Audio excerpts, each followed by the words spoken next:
Good morning friends. सवेरे 5:30 बजे हैं। मैं इस जंगली, आप बोलिए, नेचर से जा रहा हूँ और मेरे दिल में एक ख्याल आ रहा था, तो मुझे लगा कि ये एक मैसेज सबको दूँ। बहुत लोग कांटेक्ट करते हैं अलग अलग प्लेटफॉर्म से, सोशल मीडिया से, फेसबुक हो, इंस्टाग्राम हो, ट्विटर हो।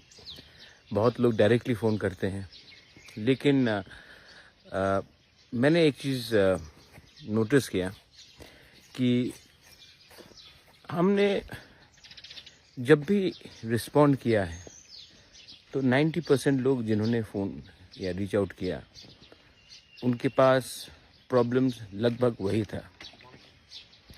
माँ बाप के पास पैसे की कमी हो, खुद की पैसे की कमी हो, किसी का भाई बेंगलोर में फंस गया है,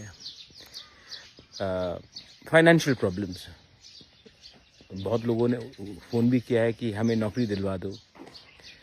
किसी और ने फ़ोन किया है कि आप का क्या पोजीशन है, क्योंकि बीजेपी चर्च के ख़िलाफ़ है, प्राइम मिनिस्टर हमारा रिजर्वेशन हटा देगा कि नहीं।